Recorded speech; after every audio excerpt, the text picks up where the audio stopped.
आशा करते हैं आप सब लोग अच्छे होंगे और आप लोगों की तैयारी भी बहुत अच्छी चल रही होगी। आज आप लोगों के लिए फिर से बहुत ही महत्वपूर्ण क्लास होने वाली साइंस की।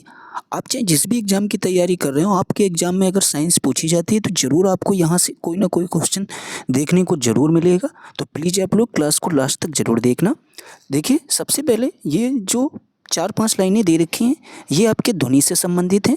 तो ध्वनि से संबंधित अगर आपके पेपर में कोई भी क्वेश्चन बनेगा तो आपको इन्हीं 4-5 लाइनों में से देखने को मिलेगा। इस बात की हम गारंटी भी ले सकते हैं, अगर ध्वनि की चाल से कोई भी क्वेश्चन आएगा तो आपका गलत नहीं हो सकता है।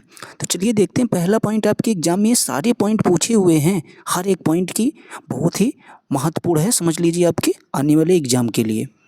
और आरआरबी ग्रुप डी में भी आपकी वैकेंसी आई हुई है और पीपीएससी 4.0 में वैकेंसी आने वाली है, तो यहाँ पर ये और भी महत्वपूर्ण हो जाता है आप लोगों के लिए। तो सबसे पहला कहता है कि ध्वनि की गति दबाव से प्रभावित नहीं होती। अगर आपसे पहले क्वेश्चन पूछा जा सकता है ध्वनि की गति किससे प्रभावित नहीं होती, तो आप लोग बताएंगे ध्वनि की गति जो है आपके दबाव से प्रभावित नहीं होती है। ठीक है। फिर दूसरा पॉइंट आपसे कह सकता है कि ध्वनि की गति फिर किससे प्रभावित होती है, तो याद रखना ध्वनि की गति पर जो है किसका प्रभाव पड़ता है, तो याद रखना दबाव का प्रभाव पड़ता है। ठीक है, ये दोनों बातों में बहुत अंतर है, तो आप इनका डिफरेंस जरूर याद रखना। फिर आगे कह रहा है, सेकंड पॉइंट कहता है ध्वनि का प्रभाव निर्वात पर पड़ता है। अगर पूछा जाए ध्वनि का प्रभाव किस पर पड़ता है, तो निर्वात पर पड़ता है। ठीक है। फिर आगे कह रहा है कि ध्वनि की चाल अगर आपसे पूछा जाए किसमें अधिकतम होती है, कई बार आपके पेपर में क्वेश्चन पूछा गया है, तो आप लोग याद रखना ध्वनि की चाल आपकी अधिकतम ठोस में होती है। फिर आपसे आगे पॉइंट कहता है कि प्रकाश का चाल या प्रकाश की चाल निर्वात में भी प्रभावित नहीं होता है। जो आपकी प्रकाश की चाल है, अगर आपसे पूछा जाए किससे प्रभावित नहीं होती, तो ये आपकी निर्वात से प्रभावित नहीं होती है। ठीक है। आगे कह रहा है कि ध्वनि की चाल अगर आपसे पूछा जाए हवा में कितनी होती है, तो याद रखना ये आपके लिए बहुत ही महत्वपूर्ण पॉइंट है। तो ध्वनि की चाल जो है आपकी ये हवा में 333 मीटर प्रति सेकंड होती है। ठीक है। आगे देखते हैं, ध्वनि से संबंधित आपके इतने ही महत्वपूर्ण पॉइंट थे। अब आगे हम लोग देखते हैं, हीमोफीलिया से संबंधित आपके पेपर में क्वेश्चन एनटीपीसी के एग्जाम में पूछा गया था, तो चलिए देखते हैं, इसको भी हम लोग डिस्कस करेंगे। तो हीमोफीलिया अगर आपसे पूछा जाए ये किस प्रकार का रोग है, तो आप लोग बताएंगे हीमोफीलिया जो है आपका ये आनुवांशिक रोग है। ठीक है, आपसे पेपर में पूछा जा सकता है हीमोफीलिया किस प्रकार का रोग है, तो आप लोग जवाब देंगे ये आपका आनुवांशिक रोग का उदाहरण है। आगे देखते हैं, सेकंड पॉइंट कहता है कि हीमोफीलिया रोग को चोट लगने पर आधा घंटा से 24 घंटे तक रक्त का थक्का नहीं बनता है। ठीक है, अगर हीमोफीलिया रोगी को अगर कोई चोट लग रही है तो आधे घंटे से लेकर 24 घंटे तक जो है उसके शरीर में रक्त का थक्का नहीं बनता है। ये भी बात आपके लिए बहुत ही महत्वपूर्ण है।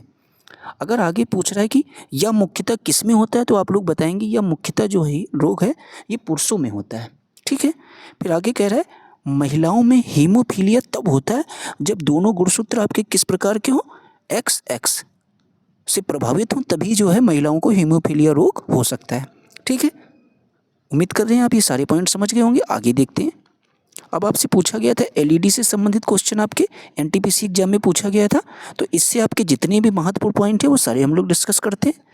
पहला पॉइंट आपसे जो पूछा गया था, प्रकाश उत्सर्जन डायोड इलेक्ट्रॉनिक उपकरणों में प्रयोग किया जाता है। अगर आपसे पूछा जाए जो एलईडी है कहाँ प्रयोग किया जाता है, तो याद रखना ये आपके इलेक्ट्रॉनिक उपकरणों में प्रयोग किया जाता है। जैसे अगर आपसे पूछा जाए तो टेलीविजन और रेडियो तरंगे छोड़ता है, इसी वजह से जो है ये इलेक्ट्रॉनिक उपकरणों में प्रयोग किया जाता है।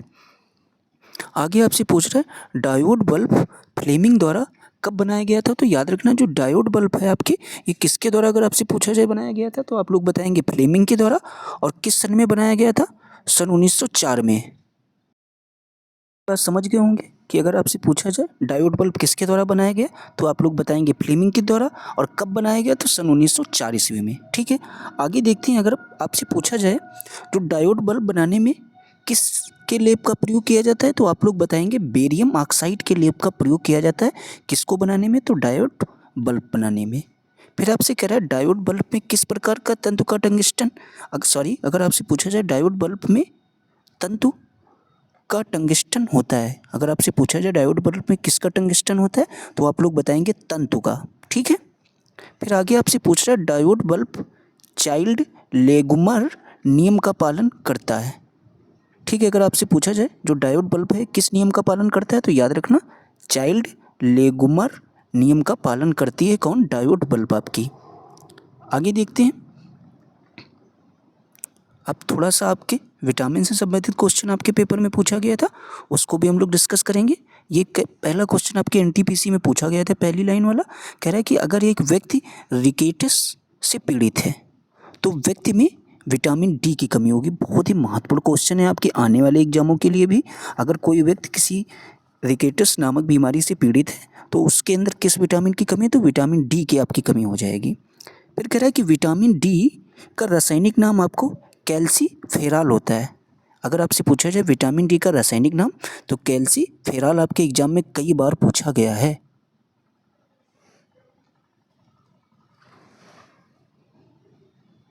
फिर आपसे पूछ सकता है विटामिन डी की कमी से बच्चों में किस प्रकार का रोग होता है, तो ये आपका रिकेटस रोग होता है बच्चों के में विटामिन डी की कमी से। फिर आपसे पूछ रहा है कि विटामिन डी की कमी से वयस्क में किस प्रकार का रोग होगा, तो याद रखना ऑस्टियोमलेशिया रोग जो है ये विटामिन डी की कमी से किन लोगों में होता है, आपके वयस्कों में होता है। अगर बच्चों में पूछा जाए तो रिकेटस रोग होता है। दोनों में डिफरेंस आप लोग जरूर याद रखना। फिर जब हम लोग सुबह उठते हैं, जो हमको धूप प्राप्त होती है यानी जो सूर्य की रोशनी प्राप्त होती है, उसमें अगर आपसे पूछा जाए किस प्रकार की विटामिन मिलती है, तो आपकी विटामिन डी हम लोगों को प्राप्त होती है सुबह धूप में बैठने से। अगर आपसे पूछा जाए कि विटामिन की खोज आपकी किसने की थी, तो आप लोग बोलेंगे फंक ने की थी, और वो भी किस सन में की थी, तो आपकी 1911 में। ठीक है, ये सारे पॉइंट आप समझ रहे होंगे। आगे देखते हैं।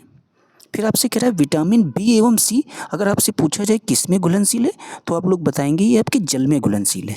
ठीक है, जो भी आपके बाकी बचे हुए विटामिन है ए डी ई के, ये आपके सब किस में घुलनशील है, तो ये आपके सब वसा में घुलनशील हो जाएंगे।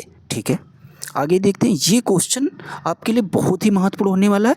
ये सेम क्वेश्चन आपके अभी बीपीएससी 4.3 की परीक्षा में पूछा गया था, जो आपकी शिक्षक भर्ती परीक्षा हुई थी। तो इसीलिए ये क्वेश्चन थोड़ा ध्यान से आप लोग समझना है। ठीक है, क्योंकि ऐसा क्वेश्चन जरूर आपको देखने को मिल सकता है आपके आरआरबी के एग्जाम में, और जो भी आपका बीपीएससी 4.0 का एग्जाम होने वाला है। आपसे पूछ रहे सोनार का पूरा नाम है, तो इसका पहले नंबर में आपको फुल फॉर्म पता होना चाहिए। तो याद रखना साउंड नेविगेशन एंड रेजिंग, ये इसका आपका फुल फॉर्म हो जाएगा।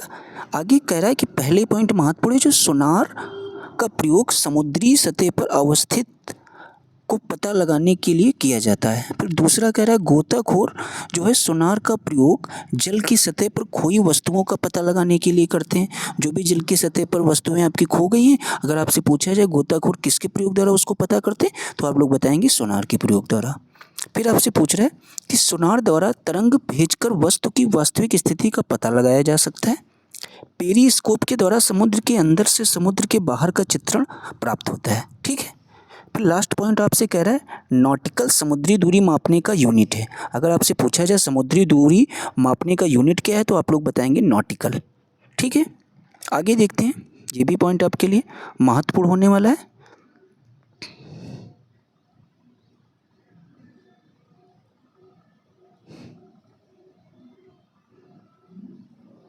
उस पॉइंट को किसी हम दूसरे वीडियो में डिस्कस करेंगे। आप लोगों के लिए आज इतने ही महत्वपूर्ण वन लाइनर प्रश्न थे जो हम लेकर आए। सारे प्रश्न आपके एग्जाम के दृष्टिकोण से बहुत ही महत्वपूर्ण हैं, तो प्लीज़ आप लोग इनको ज़रूर अच्छे से लर्न कर लेना, याद कर लेना, आपके बहुत काम आएंगे सारे एक एक पॉइंट। ठीक है, अगर आप लोगों को हमारी वीडियो पसंद आई तो प्लीज़ आप लोगों से यही रिक्वेस्ट है कि चैनल वीडियो को आप लोग ज़्यादा से ज़्यादा लोगों में शेयर ज़रूर कर देना, और चैनल को लाइक और सब्सक्राइब भी ज़रूर कर देना। इसी तरीके की ढेर सारी वीडियो आपको रोज़ मिलती रहेंगी हमारे चैनल पर। Thanks for watching.